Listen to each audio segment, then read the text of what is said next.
Hello, আমি রানী। নতুন একটা মিনি ব্লগে অনেক অনেক স্বাগত।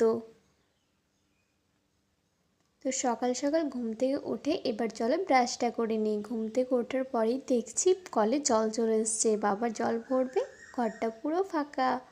সকালে ঘুম থেকে উঠে রোদে বসে থাকতে বেশ ভালো লাগে, কিন্তু কিছুক্ষণ পর রোদটাকে আবার বিষ লাগে।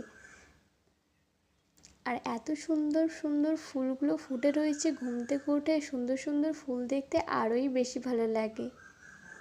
প্রত্যেকটা গাছেই ভরা ভরা ফুল, খুবই সুন্দর লাগছে দেখতে।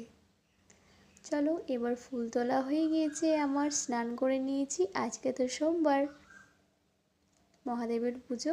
বাড়িতে প্রথমে মহাদেবের পুজো করে নিলাম, তারপরে গিয়েছিলাম মন্দিরে পুজো করতে। পুজো করে নিলাম, আরতি করে নিলাম। মহাদেবের পুজো আরতি করা আমার হয়ে গিয়েছে। আজকে হচ্ছে 16 সোমবার ব্রতর 8 নম্বরতম ব্রত।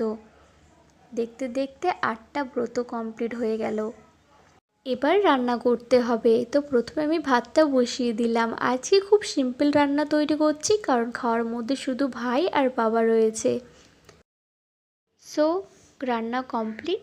তো সন্ধ্যের মধ্যে কিছু দেখানোর মতো ছিল না, তাই সরাসরি আমার ডিনারের জন্য একটু সাবু আর কিছুটা ফল নিয়ে নিয়েছি। ব্যাস এটাই খেয়ে নেব রাত্রের জন্য। এটুকুই ছিল আজকের মিনি ব্লগ। Bye bye.